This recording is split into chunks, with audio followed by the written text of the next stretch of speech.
Imagine गर तिमी ज्वाला जस्तो घाममा स्कुलको मर्निङ एसेम्ब्लीमा छौ। Hands cover up, hands side, hands up, hands down. Now we are going to start our national anthem.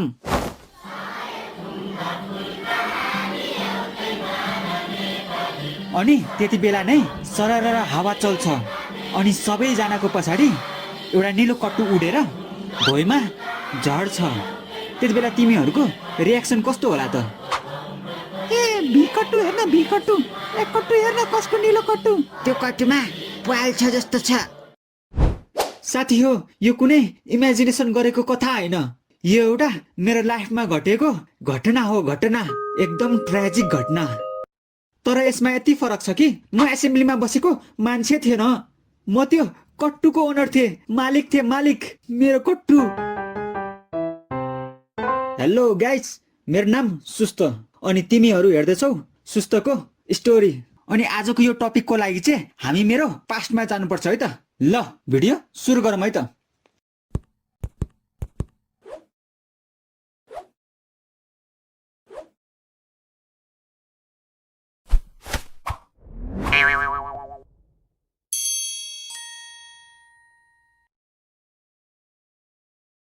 यो कुरा हो 8 वर्ष अगाडिको, जब म 10 क्लासमा थिएँ। धेरै अगाडिको कुरा हो, तर यो चिज मेरो दिमागमा नबोलाको पाहुना जसरी टाइम टाइममा आउँछ।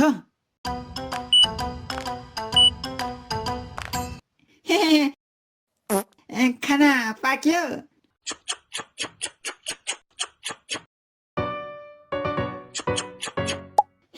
घरको लागि पनि प्याकिङ गरे। जान्छ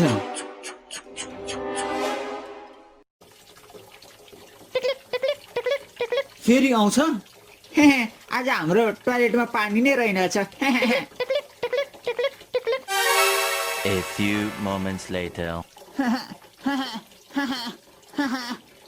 अनि फेरि जान्छ। उफ, कहिले रोकिने हो यार यस्तो? आजको दिन कति राम्रो। आहा, आज भातमा घिउ हालेर खान्छु।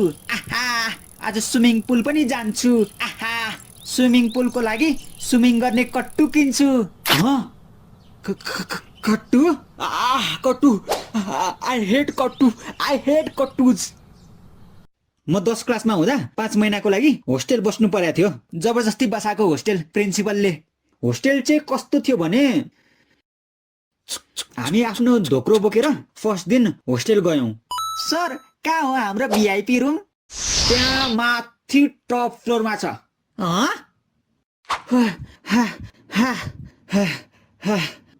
ल यो रुम हो है। ए खै खै खै हेरौँ त। छी, यहाँ के मुसा पाल्थ्यो कि क्या हो? मुसाको दुलो जत्रो पो छ त। साले यो प्रिन्सिपलले हामीलाई बोका नै ठाने कि क्या हो? गोठमाको ल्याए त यार। हाम्रो गाउँमा यो भन्दा ठुलो गोठ छ।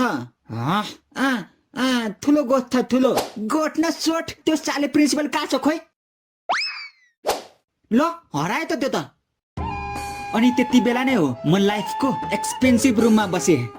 मन्थली 10,000 विथ नो फुड है, नो फुड। त्यति पैसाले त घरको 2 महिनाको रुम भाडा तिर्न मिल्थ्यो त्यति बेला। टपिकमा आउँ है त। मेरो एकजना साथी थियो, रामे भनौँ न त है त्यसको नाम चाहिँ। रामे उल्फ ठुलो चाख भएको बामे बामे। त्यो एक दिनको कुरा थियो। रामे रामे प्लिज मलाई गोली नहानु प्लिज। मेरो घरमा बुढो बुढो मम्मी ड्याडी छ। तँलाई म बरु भन्दा बेलुका मेरो भात आएपछि मेरो आधी भात दिन्छु, आधी। अचार पनि फ्री। चुप लाग्दा देखा गोली। आया छी, पादियो सालेले पादियो। यो चाहिँ त्यति बेला एउटा गेम जस्तै थियो, बन्दुक हान्ने गेम। फरक यति थियो कि बन्दुकको गोली गोली हुँदैन थियो, बन्दुकको गोली चाखको बोली हुन्थ्यो। त्यसपछि म त्यसलाई बदला लिने सोचे। म सुस्त मा कसम खान्छु त्यसलाई बदला लिएरै छाड्छु, नभए म मर्दैन। नामर्द भइदिन्छु। त्यसको भोलिको दिन थियो। म खाना खाएर रुममा छिर्दै थिएँ। तब मैले मेरो लाइफ टाइम अपर्च्युनिटी देखेँ। रामे पछाडि फर्केर आफ्नो सुटकेस मिलाइरहेको थियो। त गयो भाइ गयो। तब मैले साइडमा सुकाएको कट्टु बोके अनि त्यसको टाउकोमा ल्याम्म लगाइदे। हँ स्पाइडरम्यान होइन कट्टुम्यान पल्लाई त के गर्छस् गरेर हेर त मम्मीलाई भनिदिन्छु अनि रोक तलाई रोक। ओए के गरे किन कट्टु लगे? हे कट्टु लगाइदिन्छस् मलाई? No Rame no please no. ले त्यो कट्टु। नो तो लुट गए हाँ लुट गए। अनि त्यो कट्टु भुइँमा खस्यो। सोचेको थियो कसैले देखेन होला भनेर, तर सबैजना पछाडि फर्केर त्यो कट्टुलाई हेर्यो। ओए कट्टु हेर्न कट्टु। त्यही बारदलीमा भएको केटाको होला। कट्टु खस्यो। अनि मेरो सामूहिक बेइज्जत भयो, सामूहिक। मसँग त्यति बेला दुईटा अप्सन थियो। एक, त्यो कट्टुलाई ट्याग दिने, अनि मेरो होइन भन्ने। दुई भन्नु पनि पर्दैन किनभने मैले दुई नै चुज गरेँ। म दौडेर ग्राउन्डमा गएँ अनि हावाले उडाएछ। कस्तो हावा चलाए। त्यसपछि म दौडेर फेरि माथि गएँ अनि 5 मिनट सक भए। उफ, मैले रामेलाई भन्नु पनि केही भनेन किनभने आफ्नो पनि गल्ती छ नि त। रामे कट्टु फ्याँकिदिन्छस् मेरो। हेर अब तेरो कट्टु सबै बालेर म बदलाको आगो बाल्दैछु। आगो छे कस्तो आगोबाट गनाको? सालेले कट्टु नधुको कति वर्ष भयो? छि। यही थियो मेरो कट्टुको कथा। यो कुरालाई मैले बिर्सिन धेरै कोसिस गरेँ, तर केही वर्ष अगाडि एउटा फेसबुक कमेन्टमा मैले मलाई मेन्सन गरेको देखेँ अनि त्यो पोस्ट हेरेँ। What is one thing that you can't forget of your school life?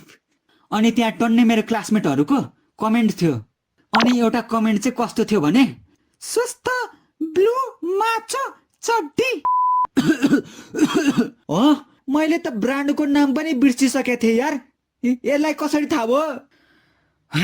So guys, यो थियो मेरो एउटा सानो लाइफ स्टोरी। आई होप तपाईँहरूलाई राम्रो लाग्यो होला। अनि यो स्टोरीको मोरल चाहिँ के हो भने, कट्टु नलाऊ साथी हो, कट्टु नलाऊ। बरु भन्दा बक्सर लगाऊ, स्ल्याक्स लगाऊ। लेट्स इमेजिन होइन, यदि मेरो बक्सर झरेको भए।